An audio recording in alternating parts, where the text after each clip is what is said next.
It's 12 p.m. Hello and welcome to Newsbeat. My name is Kenneth. Jesse, here are stories making headlines this hour. Former President John Mahama calls for a national dialogue to address Ghana's worsening economic situation following a recent downgrade of Ghana's foreign and local ratings by S&P. National Association of Sachet and Packaged Water Producers, the bank claims of presence of fecal matter in sachet water, saying the Ghana Statistical Services report bears no merit.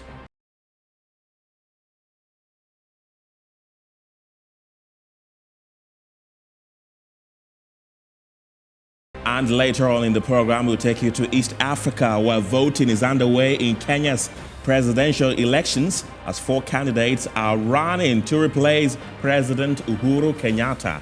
Details are coming up shortly. Stay with us. Let's begin the bulletin from here, as former President John Mahama has urged the government to hold a national dialogue on the economy following the latest downgrade of the economy by rating agency S&P. Here are details of his Facebook post.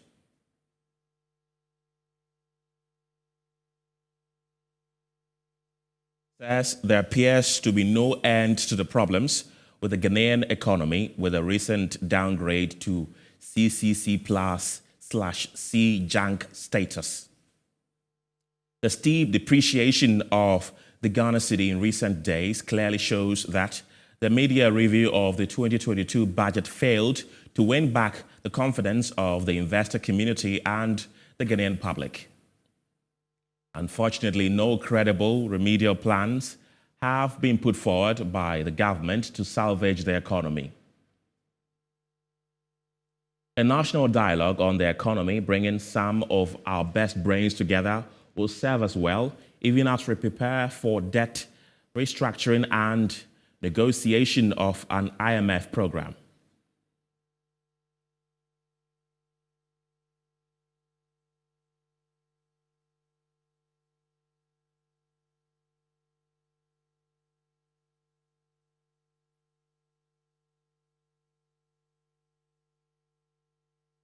So some economists and political watchers have called on the president to make key changes to his government, particularly at the finance ministry. The latest to join the call are assistant professor at the University of Sheffield, Dr. Sharif Mahmoud Khalid, and economist cum political risk analyst, Dr. Theophilus Champon.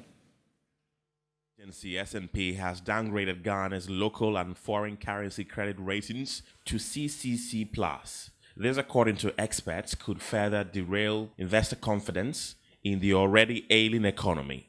There have been calls for the president to make changes to the economic management team and engage persons who will proffer fresh solutions to the challenges. It's long overdue. There should have been a reshuffle because, what reshuffle does is that the market communicates, it listens to voices, right? I talked about, signal and voice, right? Regardless of what is happening, when you mention some names and say, okay, we're having some change, the market definitely is going to respond to it. And I think that fundamentally, we've had a finance minister who is in the second term, and I think he's done well. He needs to pat himself at the back, or we give him applause and bring someone in with fresh blood, fresh energy. The market will begin to have a different look and perspective this person, or new pair of hands coming in. Not just maybe the government needs to just make key changes, right? It doesn't mean asking some people to go home, probably taking them to other ministry. Possibly, the finance minister could perform very well as foreign minister. If the team players are good, we should be feeling it at the end of the day in our pockets, right? Inflation is almost at 30-year highs.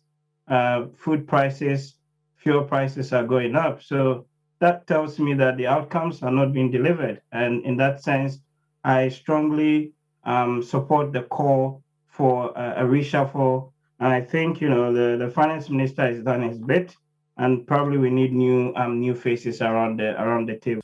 But chairman of Parliament's Trade and Industry Committee, Carlos Ahenkra, believes the president's stance on maintaining what he terms his winning team is in order. I would want Ghanaians to understand that reshuffling does not change our fortunes overnight. Reshuffle will not bring about the expectations that we are all looking for overnight.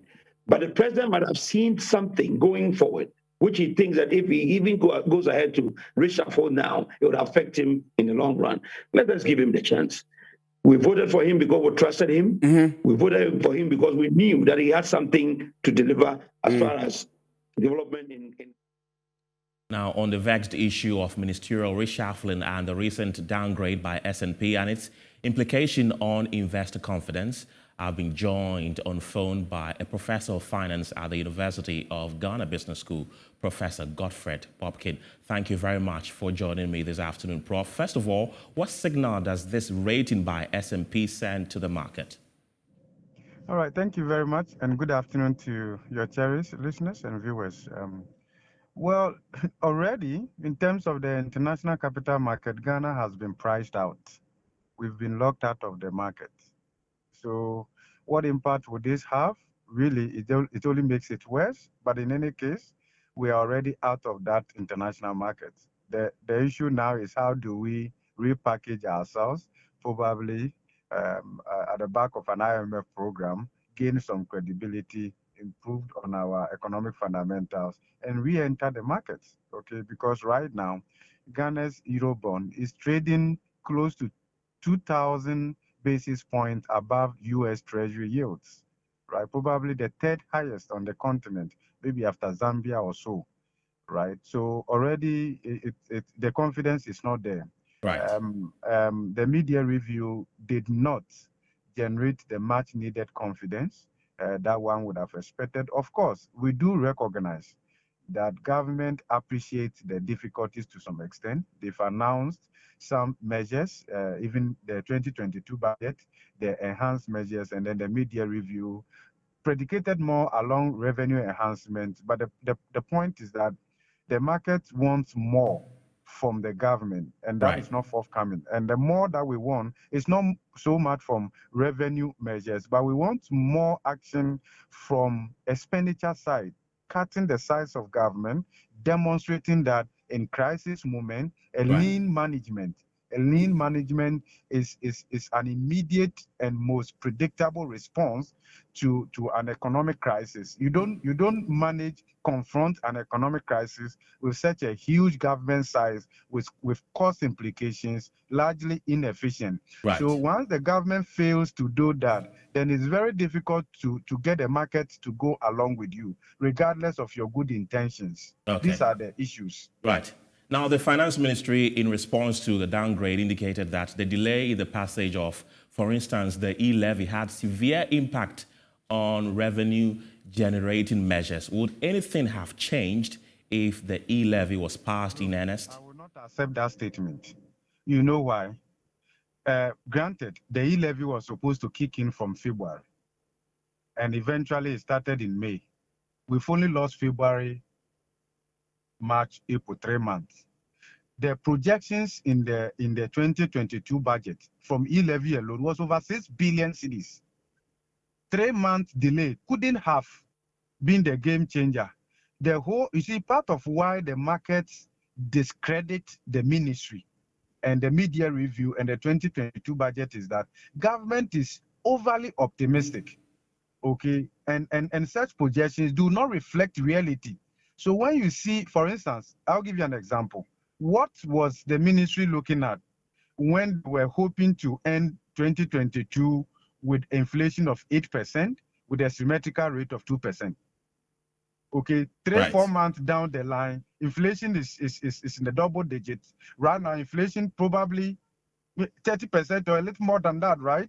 Let's see what the figures will come out, provided that will be the real one, right? So, and then look at the variance between where inflation is now and what government was hoping to achieve in the 2022 budget, and see the level of revision and the variance in there. So and then again, you're also looking at how much government was hoping to generate from e-levy, over 6 billion, and look at the revision that they've made now to almost 10% of what they were hoping to generate.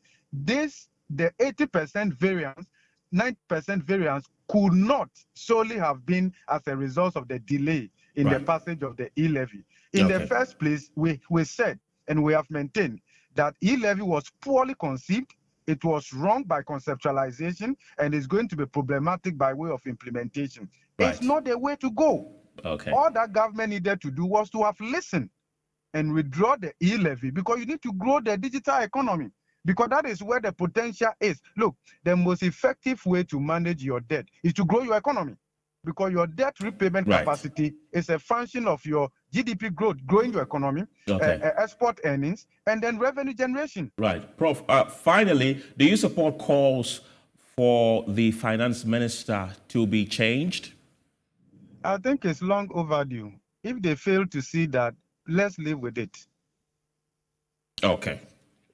All right. Thank you very much for speaking to us, Professor Godfret Popkin. Let's bring in more stories now. Many political analysts are strongly demanding for the removal of some non-performing ministers and other government appointees to pave way for competent and selfless hands to bring their expertise to bear to transform the economy. Speaking to some Ghanaians on the street, they supported it. Take a look.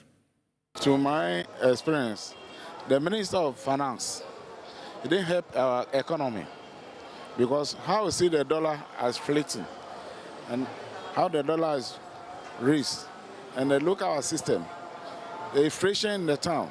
In the whole country, there's inflation. There's a lot of demonstration. True demonstration means that because our economy, because our people, look at our petrol, they increase it, and let us say they reduce it. Still, the prices stay the same. So we don't know when Ghanaians break that is reshuffle the ministers, he has to refuse. He's the father of the nation. When we have to say something, he has to accept it. Baby, a Ghana econo, Yaninje, Yaninje Papa, Yaninje, Yaninje Abrabomo, it's a say, Papa, Ontanasi, the Nana Crawford, on Siso Munina, Baku, what by a mistake be you? What by a mistake be a Papa Jinu? Because you buy so by Sumuye. Now, my so we are sad, dear Mamma would do that. Now, would you say it's a Papa water Roma? Yes, on the Quaso, yes, we need general doc was Papa, Unqualana, or Muono, ministers in Omuguano, the Anyabia, yes, Siso Mumaye. I want the president to change Honorable Amankwa Atta, the Minister of Road and Highway. First of all, why am I saying so? It suggested that the road to booth will be used for toilet facilities. And then the president came back and said there will be need for the toll booth to come back. So if the president had gone ahead to use it for toilet facilities, and now he's saying he wants to come back with the toll booth, what are they going to use it for? Like, would they have used any other thing apart from the same thing? So I think the Minister of Highway should be booted out. On the back of calls for a ministerial reshuffle, Kwame Abujah, who is the MP for Adaklo, has said the finance minister is the missing link to all other ministries, therefore an urgent need to replace him. Calling for a reshuffle at the finance ministry is not personal, because we know that that will automatically affect other sectors.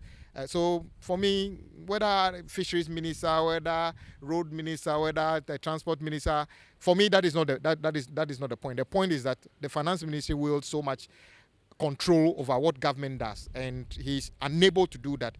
We are just piling on the debt. The only thing this finance minister knows how to do is to borrow more. So he's only concerned about the downgrade, is that he's not going to be able to borrow money.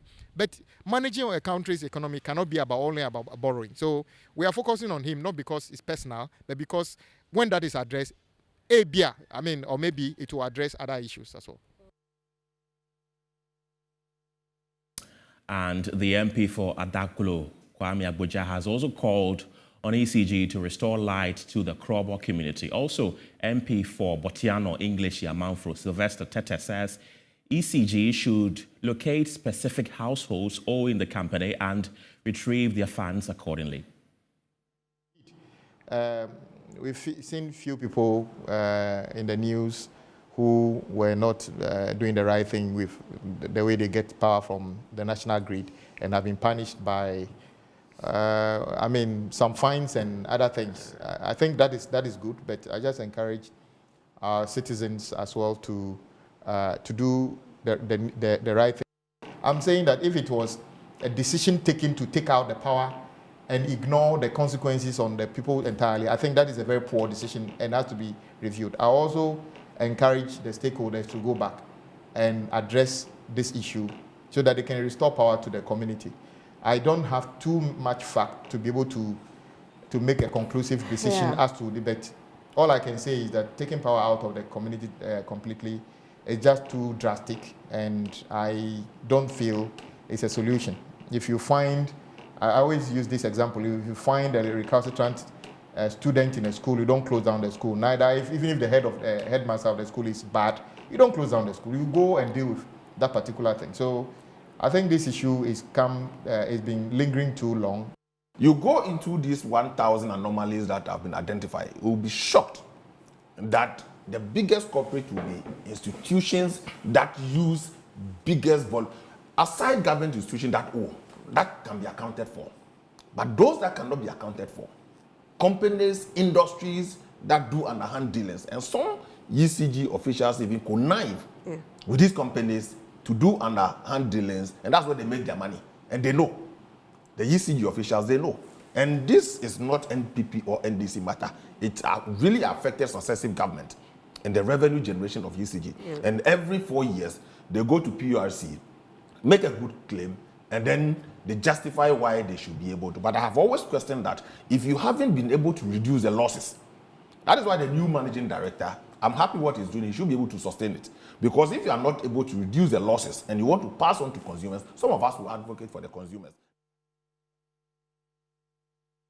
Now, communities in the Yilo Krobo and Menya Krobo municipalities have been cut off from the national grid. The areas have been in darkness since Wednesday, July 27th, because according to the ECG, some recalcitrant residents have tampered with their transformers and reconnected power to their homes after they were disconnected for refusing to pay their bills and have prepaid meters installed. The situation is taking a heavy toll on businesses, education, and healthcare delivery in the communities. Now, to help us understand the history behind this disagreement is Theophilus Asante Adaklo.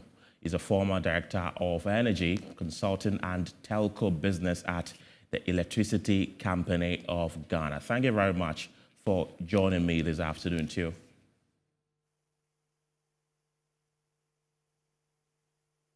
Can you hear me? I can hear you, sir. Right. So was there any form of contractual agreement between the ECG or VRA at the time and the people of Krobo land for which reason they do not pay electricity bills as they claim?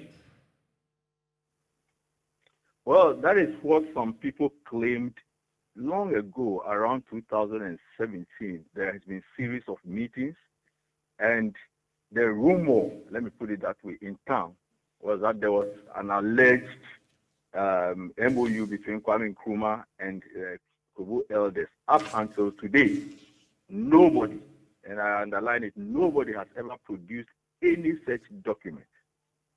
So as far as I'm concerned, 5 years on or 6 years on, we can say there's no such agreement between Nkrumah or VRA and the Kubo people.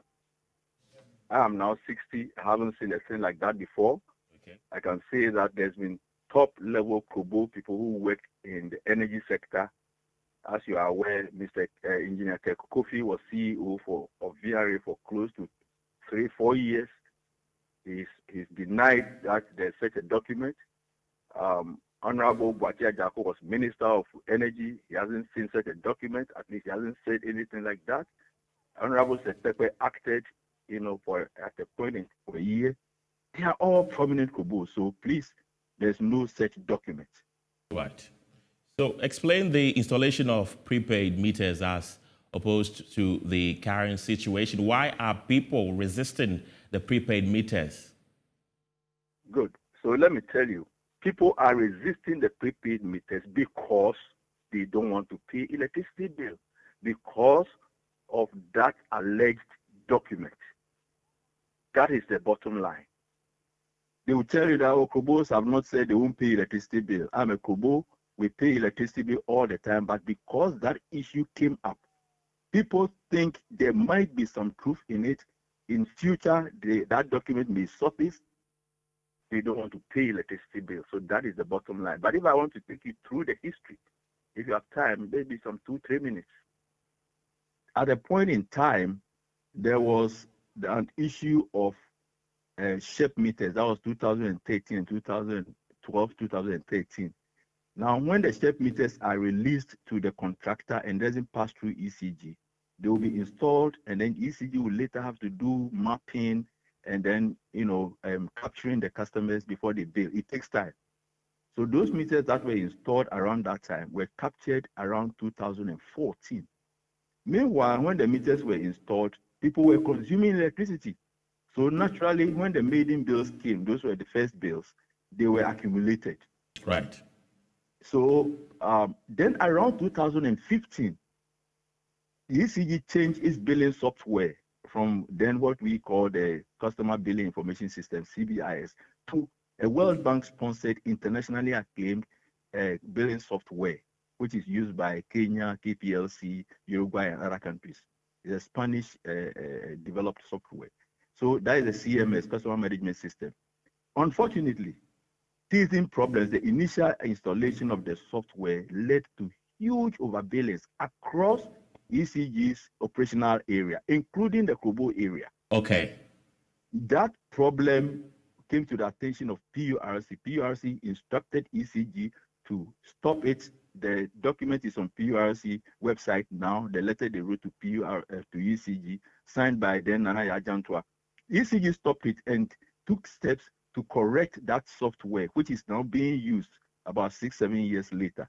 And then ECG took steps to pass adjustment to correct the overbillings that happen across the operational area. Okay. So if somebody is saying that there are still overbillings in the system, we challenge those people to own up individually. Okay. The problem with the Kubo area is that it is a mass. Individuals are not coming up. A group called United Kubo Foundation took it up and using it as a, I don't know, whatever they want to achieve by that. They always say billing problems. But I can tell you that PURC is going to do some sampling and realize after 1,000 customers were collected, they realized about 92%, in fact 98% were correct. And the billing across the world, if you have 98% accurate billing, it means your billing is near perfect. Okay. So please, the issue about the overbilling, this is the history. It's a combination of two unfortunate incidents. Okay. And if I understand you clearly, it has been resolved. It's been resolved. Okay. There may be, look, the billing system of any utility across the world is such that there may be occasional over or under billing. So elsewhere, you may even read your own meter. So at the end of 6 months or a year, they will come and do reconciliation. You'll pick the actual reading on the meter and then compare it to the billing in the system. And then they will either refund something to you or you pay some little debit. All right. So the billing system, the way it operates is that occasionally they may even come to your house. Your own friend, even people in their own home. Now when they go to their own home, they have to use a mobile phone to call somebody in the house to come for them. So if you see, it's a meter reader who must read and be paid. He comes to stand at your door and knock 1 hour, 30 minutes, and nobody comes. He will move on. Right. The system would. Thank you very much for that education, Theophilus Adaklo. This is Newsbeat here on Metro Television. Return shortly from the break.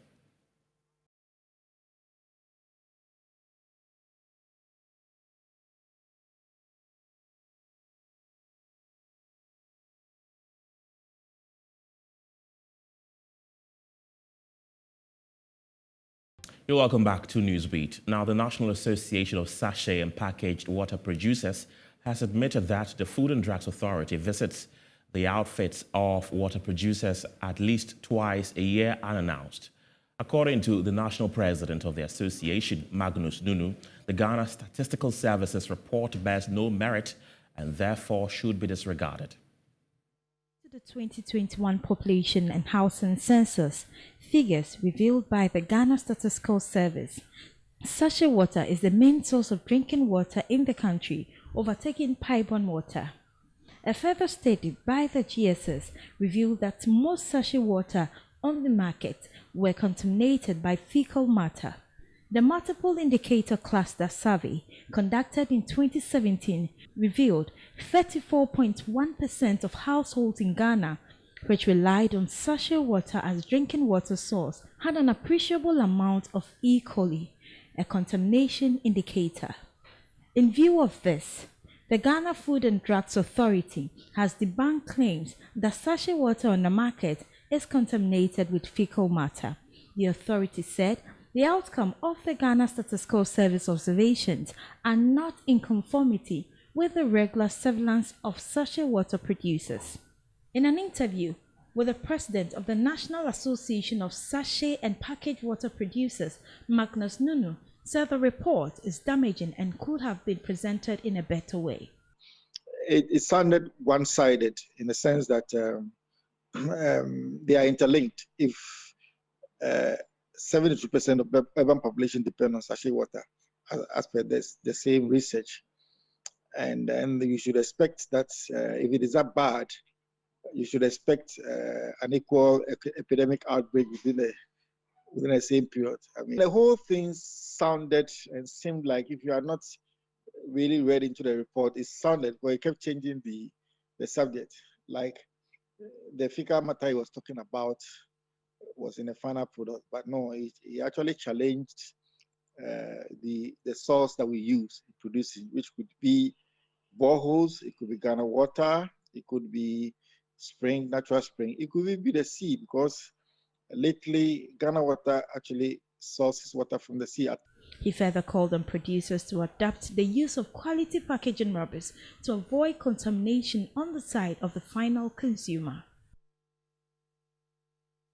And joining me via Zoom is a public health specialist, Dr. Banda Khalifa. Doc, welcome to the show. Help us understand how fecal matter can find its way into packaged water. Hi, good afternoon, and thanks for having me. Yeah, so in the process of water processing, whether it is bottled water or plastic water or sachet water, sometimes the source of the water they use is critical because you know how sanitation process or methods in Ghana here is not up to high standard. So sometimes if the source of the water they are using, it's likely going to get contaminated by human fecal matter, then you can possibly find these unwanted substances in the water that we drink. So it could be from the source of the water or during the processing of the water. Okay, so what are the health risks associated to drinking water that is contaminated with fecal matter? Yes, so as you may be aware, I mean, I know we all know how, cholera sometimes causes an outbreak in Ghana. And cholera is not the only disease that can be caused by these contaminants. So diarrhea diseases, I mean, globally, the reason why it's a public health concern is that diarrhea diseases are the leading cause of child mortality and morbidity in Ghana, in the world. And in Ghana, it's among the top 10 causes. And if you take children under the age of 5, diarrhea diseases cause significant mortality. So it is of immense concern to WHO and UNICEF. Right. So these organisms that are usually called coliform can cause a disease. For example, E. coli, which causes disease in humans. There's also salmonella that causes typhoid fever and there's also Vibrio cholera. There are also other protozoal organisms that causes diseases. So all these organisms can result in disease in humans. Right. So can the average Ghanaian be able to identify if a packaged water is contaminated, and if yes, how? Yes, so it's highly unlikely that, I mean, the average Ghanaian will be able to detect whether a water is contaminated or not. Because if you go to the FDA, that has been mandated by the Public Health Act to ensure that the food and water that we are taking is healthy. They use a technique for identifying these organisms. You can't tell whether water is devoid of this coliform just by the eye. So there's a special technique that they use called the fecal indicator bacteria that assesses the number of E. coli organisms in the water. There's also this myth out there that if water is exposed to the sun, especially sachet water, it becomes contaminated. Is that true? Yes, I think it's about the extreme of heat. So if it's very hot, then more especially those in plastic bottles or sachet bottles. So the idea is that if you expose plastic bottles or plastic materials to extremes of heat, sometimes the bonds in the plastic can break down. When the bonds break down, then they can leach into the water. So it's about the plastics being able to get into the water and contaminating it due to extremes of heat. Okay, so if one buys a bag of sachet water, how long is that person supposed to consume it? Yes, so I think the timeline can be a bit tricky, but the most important thing is that you are storing it in a cool, dry place. You're not exposing them to unnecessary chemicals. You're not exposing them to extreme heat. What we know is that if you're using bottled water, once you open it, it is advisable that you keep it refrigerated and then you consume it within 3 to 6 days. Okay. Mostly we see women hawking in the sun with the water, and then you sometimes see a tin of Coke, a tin of Fanta and all that attached to the sachet water. Is it dangerous? No, I don't think that it's a cause for alarm. I think the only thing is the exposure to extreme sunlight. But even the exposure should be a little bit prolonged. I don't think just a few minutes or few hours exposure to sunlight can cause any, disease, or it can cause any hazard. Yeah. Dr. Khalifa, thank you very much for speaking to us this afternoon. Now, a 15-year-old girl who was allegedly kidnapped and infused with an unknown drug in the Nanumba South district of the northern region is battling for her life. At the home of 15-year-old Jakpa Bingbesun, a loud cry is heard from one of the rooms. The girl, in excruciating pain, finds it difficult to talk or walk. Her family has exhausted all their finances and they can no longer afford the cost of treatment. Meanwhile, the two suspects who were remanded by the Wulinsi District Court in connection with the case are scheduled to appear in court on the 17th of August at the Yendi District Court. It's now time for business, and Winston Taki is standing by with the latest. Thanks, Yuki.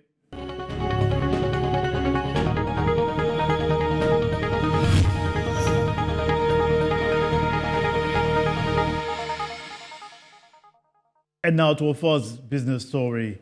Ghana has since been unable to tap global capital markets, which the Finance Ministry and the Central Bank have partially blamed on the downgrades. An economist and political risk analyst, Dr. Teo Echampo, says the only positive thing currently is the nation's engagement with the IMF for policy credibility.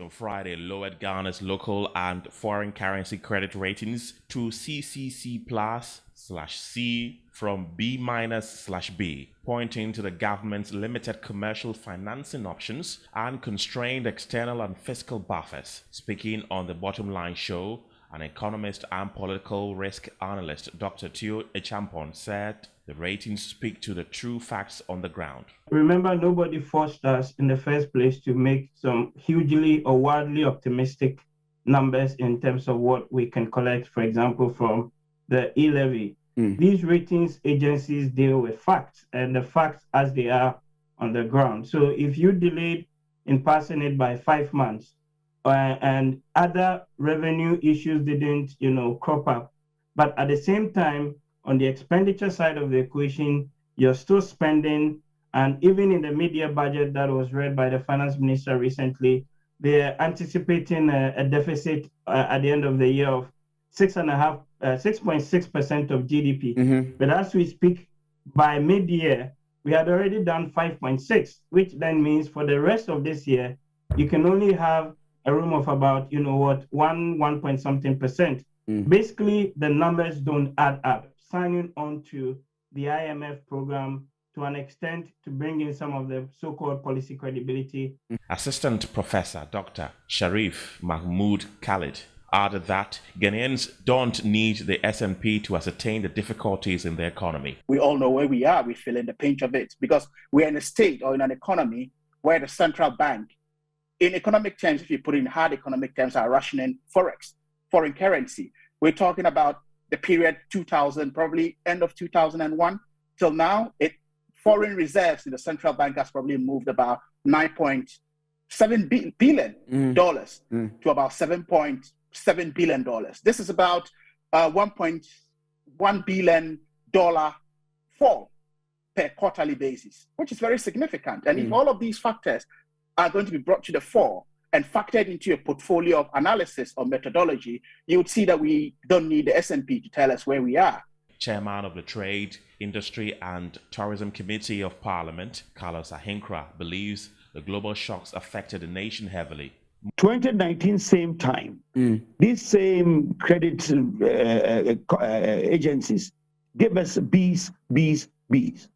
And we were on very sound footing, moving in the right direction. It is just unfortunate that things have happened the way they have happened now. But I can tell you that if we continue with our industrialization drive as we have, done since 2017, and the fact that we're able to, as we're put behind us, this number of companies that I've told you about, and by all indications, we're going to hit more than 200 companies by the end of our 8th year. It tells a story.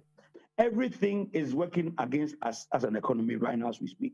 Moody's and Fitch both downgraded Ghana at the beginning of the year, drawing criticism from Finance Minister Ken Ofori-Atta, who said international rating agencies were institutionally biased against African economies.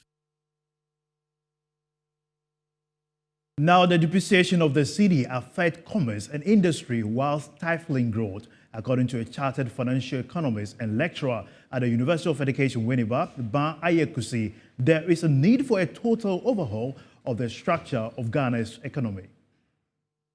About the structure of the economy, where we are an import-driven economy, we depend so much on importing other people's goods into our country, and by so we demand for more foreign currencies than the local currency, and also for the fact that for most of our economies, foreign companies dominate those areas, and so their profit repatriation, repatriating back their profits to their home countries, also causes shock currency. And if you ask me, largely, that are the two things that actually are the underpinning things that is actually heckling the cedi in performing against the other major currencies. Industrialization is one of the means through which we can actually bridge this gap. Because if we have more companies producing in our country, you realize that, and we're able to export more, we will be able to bring in more foreign currencies into our economy, which means that there's a pressure on the amount of foreign currency within the economy would go down. When 4 or 5 years ago, when NDC was in power, we experienced similar crisis. And it's all boiled down to one thing about the structure of the economy, changing how our economy is functioning, changing the fact that we are an import-dependent economy. So it's about actually putting in place mechanisms that will hasten the industrialization agenda of the ruling government, and then making sure that other views are also brought on board. Because once this government starts, and it's not the baby of the country, but rather the baby of the political party, once they move out of our... Let's now bring you happenings on the forex and commodities market.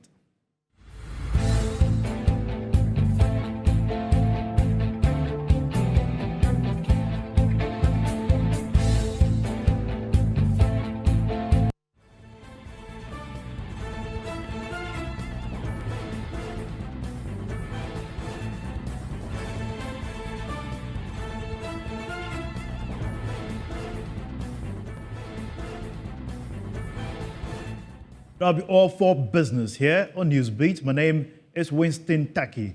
Sports is next after this break. Keep watching.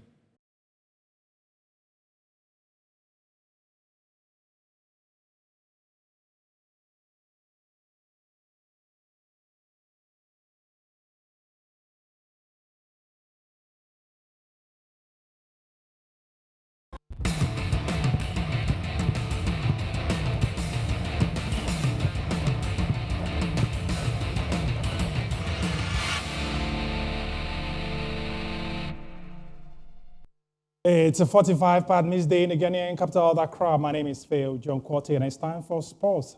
Tamale Cities have qualified to play in the Ghana Premier League after beating a vital opponent yesterday in the playoff against the Buchanan Drafts at the Accra Sports Stadium. Let's hear the managers first. Senior Mate before Hamza Mohamed. Yeah, I feel bad. We really prepared to come to play this match and went to come to the Premier, but it's a very unfortunate game for us. We didn't qualify, so I'm very disappointed. The lesson that we are taking is we are going to fight for next season because this is not going well for us. So we are going to work for next season. We'll make sure that we qualify in the first division to come to the Premiership next season. For the boys, they deserve more than this. Since inception of Tamale City, but for our next exposé, this would have been our third or fourth season, but it was truncated and then we could not make it. During the normalization, it was the same thing. It happened again, and then when you are investing in something, you are getting the returns, definitely you will go down. Our partners could not sustain that, and then they left us, and we suffered for the next 2 seasons, and then God bless you, we've galvanized ourselves, organized very well. We saw what happened last month when we played against Swatre and could not make it. God being so good to another opportunity availed itself, and the only thing was to do what? To grab the opportunity, and that's exactly what we did today. And the disappointment was the truncation that released because of the annex opposition, and our financiers could not sustain it, and they have to leave us. And you know how it is to manage, especially Division 1, Zone 1. Very, very, very difficult. That's your sports. My name is Phil John Quarty. Desi ready for Showbiz? Definitely. On entertainment this afternoon, we're talking to Big Ivy, and also we'll get to Tanzania to find out the latest about Kiss Daniel coming up shortly.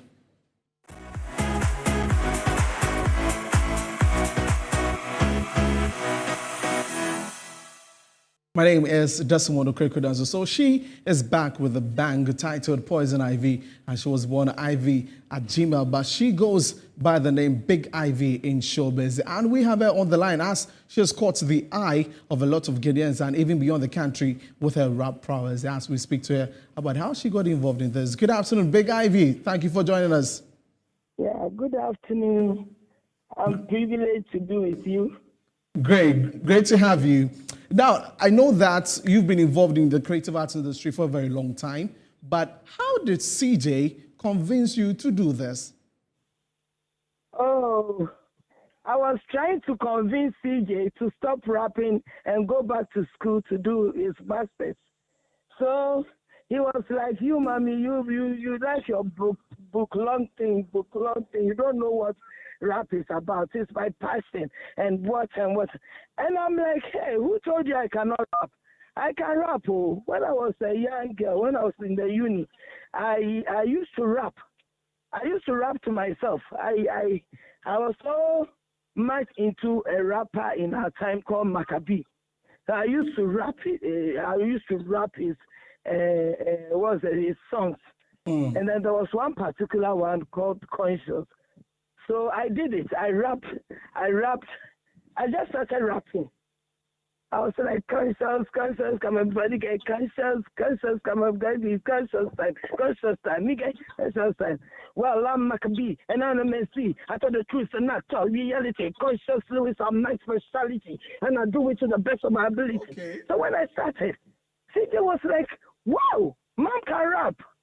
I said, you see, you know, you don't have to, you know, put away everything, your education and everything, just to follow your passion. Okay. You should have a plan B, so that when you go and your passion doesn't work out, you have something else to follow. That is me. That is me. But so how you finding it so far? I was trying to convince him not to stop, but then he rather started convince me to go into rap. Okay. So how's this been so far for you since you dropped that song on Mother's Day? Come again? I'm asking that, did you anticipate this sort of reaction from Ghanaians after you dropped that very first one on Mother's Day? No. I was just having fun with my son, vibing with my son. I just wanted people to know that you could attain your height and then still pursue your rap. So the fact that you want to rap, the fact that you want to do this doesn't mean that you should stop your schooling. Me, I've gone to school, I'm working in a financial institution, and I can rap. So I just said, let's do something for Mother's Day. It was getting to me.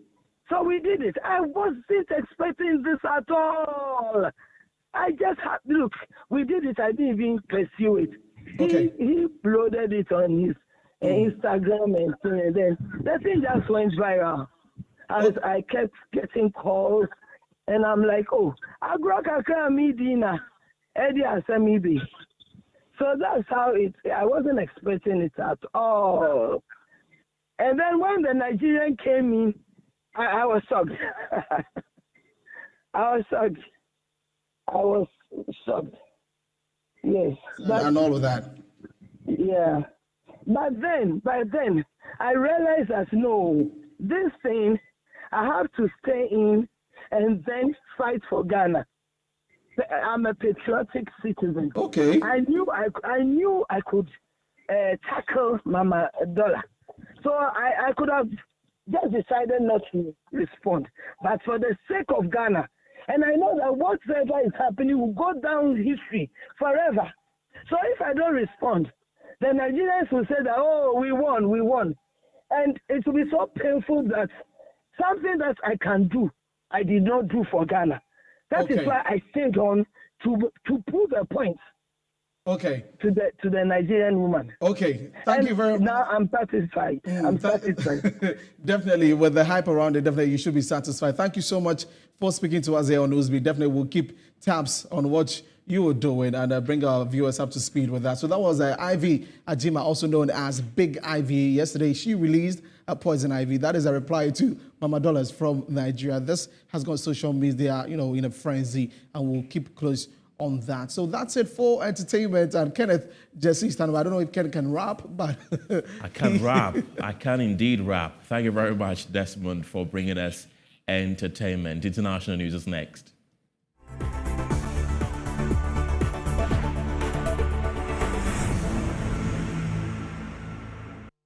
Thousands of angry South African protesters hands down miners without permits, see makeshift shafts, and burning houses after the mass rape of 8 women last week in the west of Johannesburg.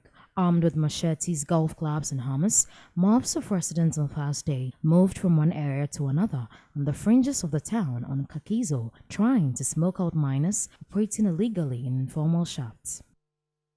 Libya has begun trying men accused of being members of the Islamic State group. More than 50 men dressed in blue jumpsuits sat behind a cage in a Misrata courtroom as armed security personnel kept an eye on them. They are accused of being members of a terrorist organization and of carrying out killings. Former U.S. President Donald Trump has said his Florida home was raided by the FBI and that agents broke open a safe. Mr. Trump said in a statement that Mar-a-Lago Palm Beach was occupied by a large group of FBI agents. Monday's search was reportedly connected to an investigation into Mr. Trump's handling of official papers. At least 8 people have died and 14 others have been injured as flooding caused by torrential rain hit parts of South Korea's capital, Seoul. Heavy downpours on Monday night submerged roads, flooded metro stations, and caused blackout across the city and neighboring provinces. Some areas received the highest rate of rainfall in 80 years. Kenya today, the D-Day is here. Hundreds have lined up to vote in a high-stakes election today, Tuesday. 22.1 million registered voters would elect their president, senators, governors, lawmakers, women, representatives, and some 1,500 county officials. Here are all you need to know about Kenya's election.